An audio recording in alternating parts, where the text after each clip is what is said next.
Olá, eu sou o Leandro, eu sou professor de Ciências da Secretaria Municipal de Educação de Barretos. O título dessa aula que eu apresentarei é o Sistema Sensorial, a Visão.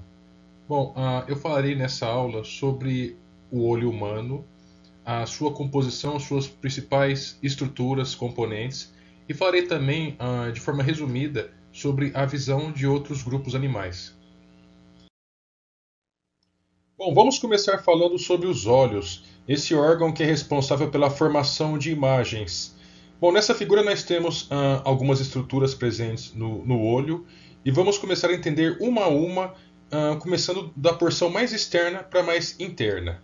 Bom, iniciando pela sobrancelha, também chamado de supercílios, todos nós conhecemos o significado dessa estrutura. Agora, os cílios. Bom, tanto as sobrancelhas quanto os cílios, eles têm a função de proteção dos olhos. Agora, as pálpebras. As pálpebras consistem numa dobra de pele com a função de proteção do olho. Além disso, ela tem uma função muito importante no espalhamento das lágrimas. Agora, o canalículo lacrimal. Esse canalículo é uma estrutura responsável pela remoção do excesso de lágrimas. E esse excesso de lágrimas pode ficar armazenado no saco lacrimal.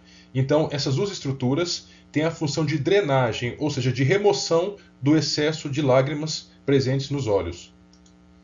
Agora, a glândula lacrimal. Como o próprio nome diz, ela é responsável pela produção e liberação das lágrimas. A lágrima é uma substância que tem duas funções importantes: manter o olho úmido. Além disso, nas lágrimas nós temos alguns anticorpos cuja função é a proteção dos olhos contra a infecção, contra a entrada de organismos patogênicos, ou seja, causadores de doenças. Agora, a esclera é uma membrana esbranquiçada, branca, que reveste externamente o olho. A íris. A íris é como se fosse um diafragma de uma máquina fotográfica. É um músculo que ele pode contrair ou ficar distendido. Se tiver muita luminosidade no ambiente, ele tende a ficar mais contraído, aí ele diminui a entrada, essa parte preta escura do olho, que é a pupila. Então a pupila não é bem uma estrutura, ela é um orifício, um buraco por meio do qual a luz entra. E a entrada de luz, o tamanho da pupila é controlada pela contração ou relaxamento da íris. Se a íris fica mais contraída, o tamanho da pupila diminui. Se a íris fica mais relaxada, o tamanho da pupila se aumenta. Bom, agora nessa figura podemos observar lateralmente as principais estruturas do olho humano. Algumas estruturas que eu apresento aqui eu já citei no slide anterior, mas eu vou repetir para poder facilitar o entendimento. Bom, começando pelo corpo ciliar. O corpo ciliar consiste em músculos cuja principal função é a movimentação dos cílios. A córnea. A córnea é uma membrana situada na frente do olho. É uma membrana situada na frente da pupila e da íris. Principal função: proteção dessas estruturas. O humor aquoso é um líquido, é uma substância gelatinosa, viscosa, composta por sais e outras substâncias, que fica situada entre a córnea e a pupila e a íris. Agora a íris, já citei anteriormente, é um músculo que ele pode se contrair e se distender ou relaxar. E ele controla a entrada de luz nos olhos. E a entrada se dá por meio da pupila. Então a íris funciona como algo semelhante a um diafragma de uma máquina fotográfica, que controla a quantidade de luz que entra nessa máquina fotográfica. Quando a pessoa está situada num ambiente com muita luz, com muita luminosidade, a íris se contrai para poder diminuir a entrada de radiação luminosa. Isso faz a pupila se fechar.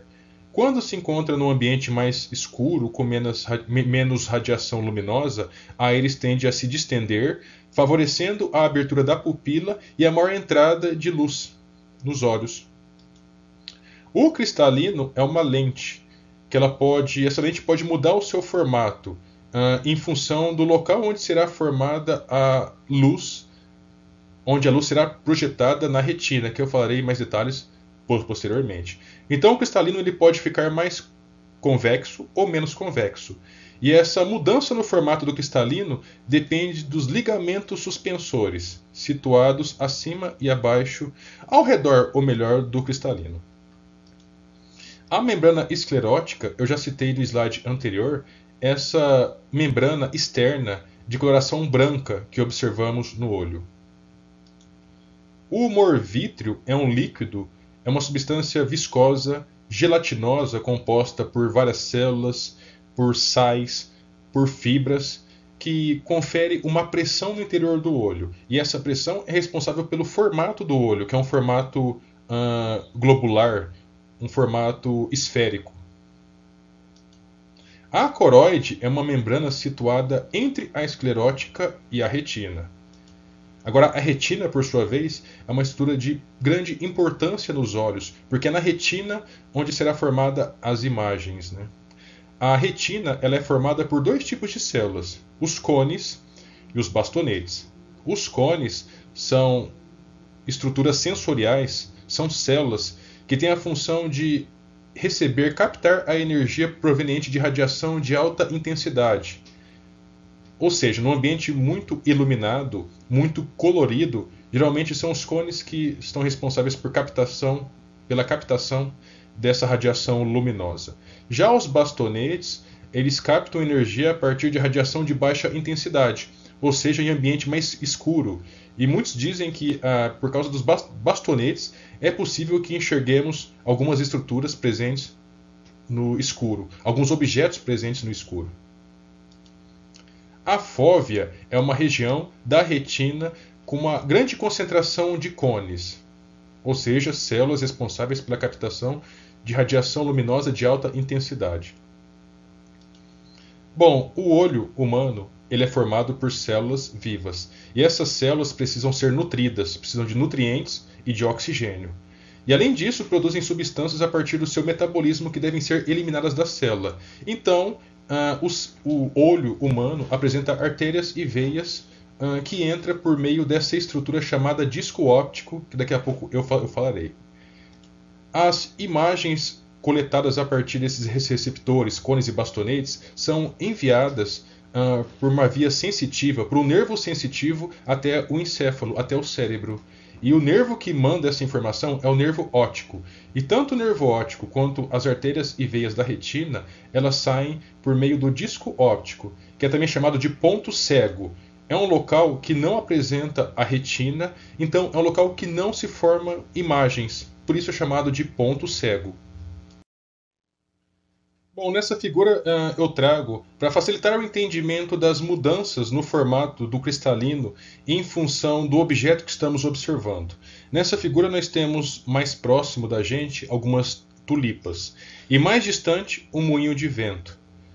Nessa figura, quando o olho está focado observando as tulipas, esse que é o formato que o cristalino assume. O cristalino é essa estrutura indicada por essa seta azul. Percebam que o cristalino está bem robusto, ele está com uma curvatura aumentada, ou seja, se encontra mais grosso. Nessa outra figura, o foco da visão está no objeto mais distante, ou seja, no moinho de vento. E as tulipas estão em segundo plano. Percebam que o formato do cristalino, também indicado pela seta azul, mudou. Ele está menos robusto, ele se encontra com a curvatura diminuída, ele se encontra mais fino.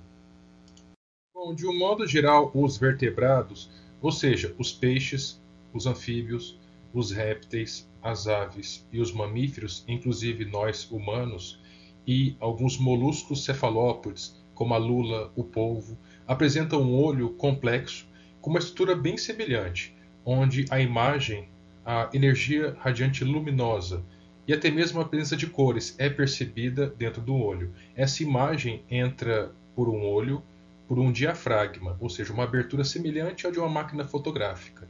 Essa imagem passa por lentes, passa por um líquido dentro do olho, já que esses olhos geralmente são preenchidos por um líquido, o humor aquoso e o humor vítreo.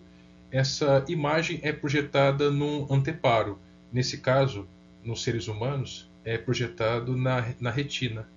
E logo na sequência, essa imagem, essa energia luminosa é transformada em energia elétrica, passa pelos nervos ópticos, é levada até o sistema nervoso central, o encéfalo, onde essa energia elétrica é traduzida numa informação e o cérebro entende o significado desse conjunto de estímulos que chega até o sistema nervoso.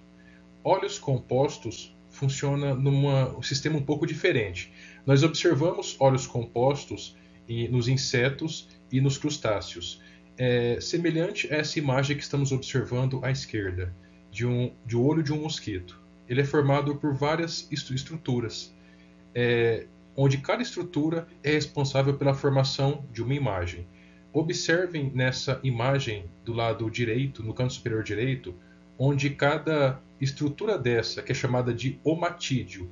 Os omatídeos estão presentes dentro dos óleos compostos. Alguns óleos compostos apresentam até 28 mil omatídeos responsáveis pela formação de parte de uma imagem, onde o sistema nervoso do inseto ou do crustáceo junta essas imagens e forma uma grande imagem harmônica que representa o objeto que ele está enxergando. Bom, observe nessa figura à direita, onde as estruturas presentes nos óleos compostos dos insetos e dos crustáceos é muito semelhante ao presente nos olhos dos vertebrados. Observamos uma córnea, um cristalino, uma lente, enfim.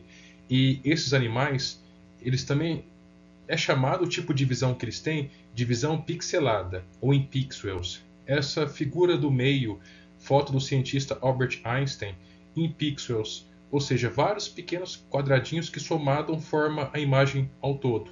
Quanto mais pixels está presente numa imagem, mais detalhista, mais próximo da realidade é essa imagem.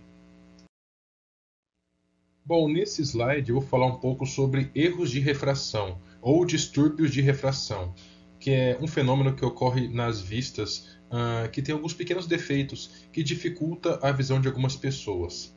Nós que trabalhamos e vivemos em ambiente escolar, nós lemos bastante, lemos apostilas, livros ou aquilo que está escrito em lousa ou em outros locais. É importante entendermos esses tipos de erros, porque eventualmente pode acontecer com a gente. E é interessante que nós identifiquemos o mais rápido possível para que possamos tratar, cuidar ou buscar alternativas, como por exemplo o uso de óculos. Esses são os 4 talvez mais conhecidos. Começar com miopia. Vou explicar de forma bem resumida cada defeito, cada distúrbio de refração. Miopia, ela se caracteriza principalmente por dificuldade em enxergar longe, mas também pode ocorrer problemas, em alguns casos, pessoas com dificuldade de enxergar perto. Hipermetropia é o contrário, é dificuldade de enxergar perto, mas também pode se manifestar como uma dificuldade de enxergar objetos distantes. Presbiopia, ela também é chamada de vista cansada e é muito comum após os 40 anos. E a pessoa ela apresenta dificuldades em fazer coisas básicas, como fazer leituras de letras muito pequenas, entre outras. Muito comum também o astigmatismo. O astigmatismo ele tem a ver com um problema na curvatura, pode ser na córnea, no cristalino ou no próprio globo ocular, e resulta na dificuldade que a pessoa tem de enxergar objetos, enxergar retas em determinada posição e não em outra. Astigmatismo ele pode ser corrigido com um óculos com lentes cilíndricas. Bom, esse era o conteúdo que eu gostaria de ter transmitido. Espero que tenham gostado e bons estudos a todos.